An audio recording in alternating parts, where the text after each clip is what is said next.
What's good, YouTube? ShawnReactz. We got a little educational video. Why deep sea creatures get creepier the deeper you get. Now, if you know me, I fucking hate the ocean, but I wouldn't say I'm curious, but I still wanna know what's down there without being down there. That makes sense. I gotta know. I can't not know. You feel me? Beneath the surface of our oceans lies a world we were never meant to see. A realm where light dies and life takes on forms that shouldn't be possible.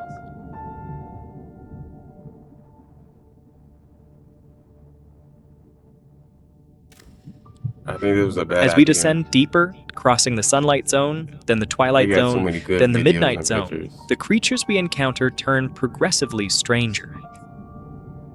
Ew, is the eyeballs in the back of his head?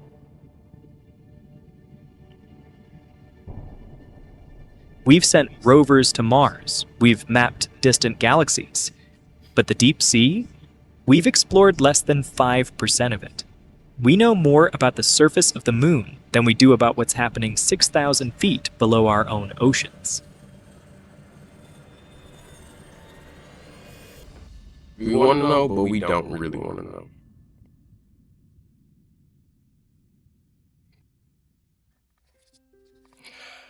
Here we go. This is not even a scary video, but At the surface, the ocean is bright and full of life. Sunlight fuels plankton blooms, which feed fish, which feed entire food chains stretching from coral reefs to whales. But drop below 200 meters, and that light begins to fade.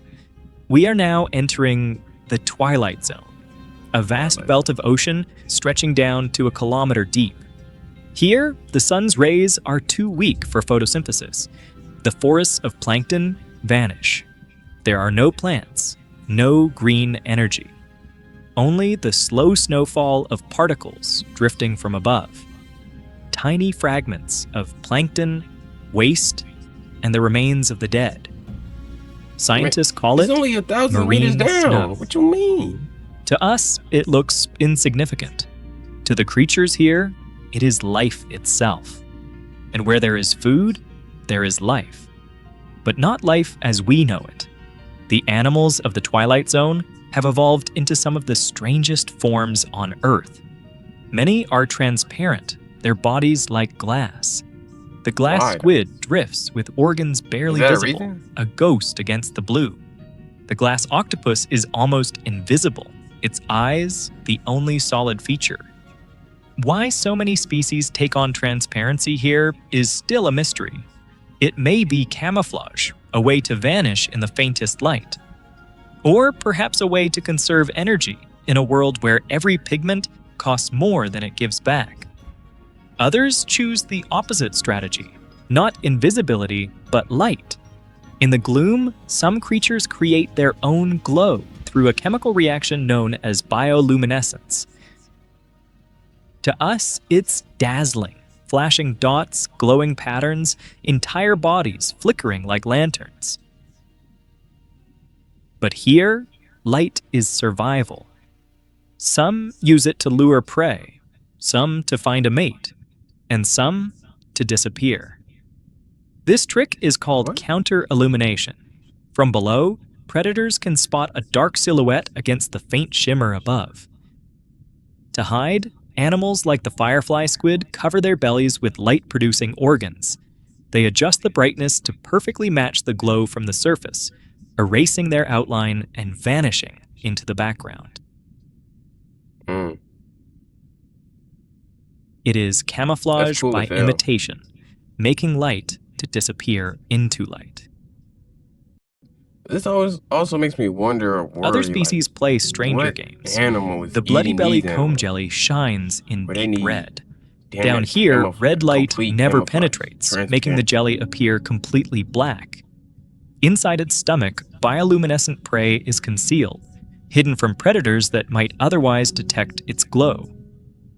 In a world defined by light, or the lack of it, Every adaptation revolves around who can be seen and who cannot. But the Twilight Zone holds more than tricks of light. It also hosts some of the ocean's greatest spectacles. Each night, as darkness falls above, billions of creatures rise from the depths. Lanternfish, squid, jellies, an entire army of the deep, climbing towards the surface to feed on plankton under cover of night. At dawn, they sink back down, vanishing into the gloom. This vast daily movement is called the diel vertical migration. It is the largest synchronized migration on Earth, greater in numbers than all herds, all flocks, all swarms combined. And yet, despite its scale, this event remained hidden until World War II. Naval sonar operators detected a mysterious false seabed, a dense layer that rose every night and sank every morning. It wasn't the ocean floor at all. It was life, an entire invisible world moving as one. The Twilight Zone is where the familiar rules of life begin to bend, where transparency is armor, where light is used to hide, where billions of animals rise and fall in a rhythm older than humanity itself. This is the threshold of the deep, the first layer of a world we still cannot explain. Past 1 kilometer, all sunlight disappears. We have reached the Midnight Zone, a realm stretching down to 4,000 meters. Here, there is no dawn, no dusk, only endless night. Temperatures hover just above freezing. The pressure is hundreds of times greater than at the surface. To human eyes, this seems like a world where nothing could survive. And yet, it is here that evolution becomes most creative. Take the dragonfish. Unlike most creatures, it can produce red bioluminescence. To most eyes in the deep sea, red light is invisible, which makes the dragonfish's glow a private searchlight. It illuminates prey without giving itself away. Even more mysterious, its eyes are specially adapted to detect this hidden color. It's as though the dragonfish has invented a secret wavelength, seen only by itself. Other predators here are masters of disappearance. Some fish are cloaked in ultra-black skin, so efficient at absorbing light that it reflects less than 0.5% of what touches it. Even when a spotlight from a submarine beams directly on them, they almost vanish. And then there are the anglerfish, perhaps the strangest hunters in the deep. The female dangles a luminous lure in front of her mouth, drawing in unsuspecting prey. The anglerfish was like from Nemo. I thought the things was longer and was more in front. Her greatest mystery lies in reproduction. Males are born tiny, weak, and helpless. Their only task is to find a female, a nearly impossible feat in the vast dark ocean. When he does, he latches onto her with special jaws, fusing his body into hers. His organs wither away until he is little more than a sack of sperm, permanently attached, nourished by her blood. It is one of the most extreme forms of sexual adaptation known in the animal kingdom. Not every animal here is a hunter. Yes. Some are opportunists, scavengers waiting for the fall of food from above. A single whale carcass sinking to this depth becomes an oasis, feeding entire communities for decades. And yet, even with submersibles, what we know of this zone is fragmentary. For every species documented, scientists believe dozens remain unknown. That's a sunfish, I know that. Each dive into the Midnight Zone uncovers creatures never before seen by science. Animals with glowing eyes, needle-like teeth, or bodies so fragile they disintegrate when brought to the surface. What? This is the Midnight Zone, a world where light is weapon, where invisibility is survival, where even reproduction follows rules beyond our imagination. 4 kilometers down, we leave the open waters and touch the bottom of the abyss. This is the abyssal plain, one of the largest habitats on Earth, covering more than half of the planet's surface. Right. And yet, it is also one of the least understood. Here, there are no landmarks, no coral reefs, no kelp forests, no towering mountains. Only a vast desert of mud stretching for thousands of kilometers in every direction. Temperatures never rise above 4 degrees Celsius. Food is scarce. Survival here demands strategies unlike anywhere else on Earth. One adaptation is size. Many animals of the abyss are giants compared to their shallow water relatives. Giant isopods, the size of puppies, scuttle across the sediment. Amphipods, normally tiny, can grow longer than a human hand. Even the colossal squid, among the largest invertebrates alive, is thought to prowl these depths. Scientists call this phenomenon deep-sea gigantism, but why it occurs remains an open mystery. Some suggest it conserves energy. Others think it provides better defense. What was that? Some suggest it conserves What the hell is this? There's something right there. energy. Others think it provides better defense against scarce predators. I can't do this, y'all. The truth is, we still don't know. What do you mean? Like, what do you mean? Another oasis of life arrives when giants from above fall. A dead whale sinking to the abyssal plain becomes a rare jackpot. Within hours, scavengers gather. Sharks, hagfish, amphipods. Soon after, stranger creatures move in. Bone-eating worms called osedacs colonize the skeleton, feeding on oils locked inside the bones. I'm just gonna call them eels. Entire ecosystems spring up on a single carcass, lasting decades. Oh, I'm tweaking. Until that must be like a camera then. ecosystems spring up on a single carcass, lasting decades, until all that remains is dust. Other animals here survive on less dramatic meals. The vampire squid, despite its terrifying name, is not a predator at all. It collects drifting particles of marine snow using long, sticky filaments. Even in the oxygen-starved depths, it thrives, using a blood pigment with the highest oxygen affinity of any known cephalopod. In this desert of silt and silence, life is slow. Creatures grow slowly, reproduce rarely, and live for centuries. Is that a fucking sea rat? The Greenland shark, which can dwell at these depths, may live over 400 years, the longest lifespan of any vertebrate known. Right. Time itself seems to move differently here. And yet, even the abyss is not empty. Each grain of sediment hides countless microbes, recycling nutrients, sustaining a hidden food web that we are only beginning to map. The abyssal plains remind us of Earth's scale.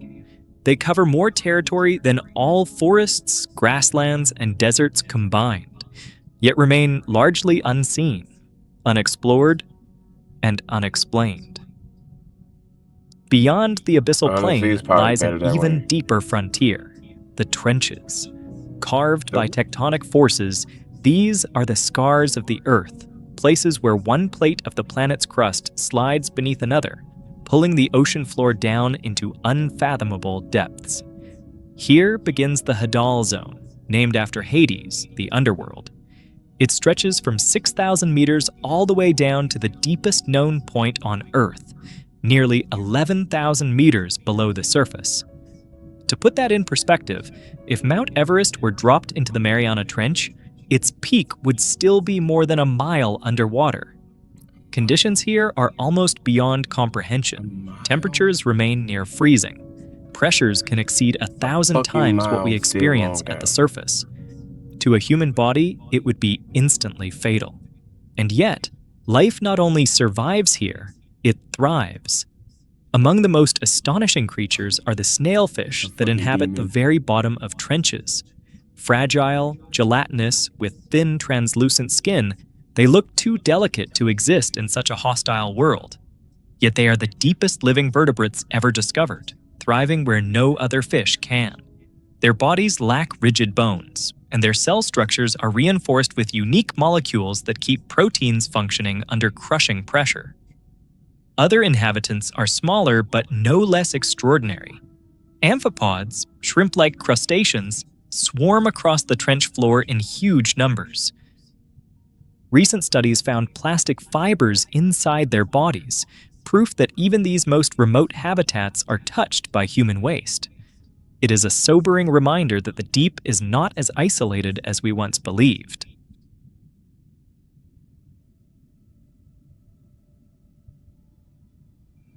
At hydrothermal vents along trench walls, life takes an even stranger turn. Here, microbes feed not on sunlight or marine snow, but on chemicals spewing from the Earth's crust. Hydrogen sulfide, methane, even metals dissolved in superheated water. Entire communities of worms, clams, and crabs depend on these microscopic pioneers. It is a food web based on chemistry, not photosynthesis, showing us that life can exist in conditions utterly alien to the surface. These discoveries fuel a larger question. If life can adapt to such extremes here on Earth, could it not also exist on other worlds? Icy moons like Europa and Enceladus hide oceans beneath their frozen crusts, warmed not by sunlight but by internal heat. To study the Hadal Zone is to glimpse the possibilities of extraterrestrial oceans. Who wants to go down there? And yet, despite its importance, we know almost nothing about the trenches. That'd be damn. Fewer people have visited the Mariana Trench than have stood on the surface of the moon. Each dive brings back creatures unknown to science, from translucent sea cucumbers drifting like parachutes, to gelatinous blobs with no clear anatomy, to microbes whose metabolisms remain a mystery. For centuries, humans imagined the trenches as lifeless voids, silent graves beneath the sea. What we found instead is resilience, life that bends, reshapes, and reinvents itself to endure the most extreme pressures imaginable. For all we have seen, the deep sea remains a world of questions. More than 80% of the ocean is still unexplored. Each dive into the depths, each ROV expedition, brings back creatures never before imagined. Transparent fish, glowing worms, jellies that break every rule of biology. It is a world where discovery is not rare, but constant. Even among the animals we know, so much remains unsolved. Why do so many deep-sea creatures grow to enormous sizes? The giant isopods, the colossal squid, the amphipods the length of a human hand. Why do others turn nearly invisible, or cloak themselves in ultra-black skin that absorbs almost all light? Oh my gosh. The greatest mystery of all? Maybe bioluminescence. Nearly 3/4 of deep-sea life produces light, yet the reasons vary wildly. Hunting, hiding, mating, or simply surviving. We still cannot explain how many of these species evolved such complex chemical systems, or why some can glow in colors that no other animal can see. There are deeper puzzles still. For now, these are mysteries without explanation. You ugly motherfucker. Perhaps that is what makes them so powerful. They remind us that Earth still holds secrets. Secrets worth protecting. Secrets worth discovering. Fuck no. Maybe you. That can all stay a secret down there. They looking like that. They bother. And you just said something about them being gigantic too. Yeah, I'll be damned. But let me know if y'all want to be down there, man. Yeah, man. That's the end of the video. Like, comment, subscribe. You know what I'm saying? Original video will probably be in the description down below. Probably not. Who knows? Without further ado, we out.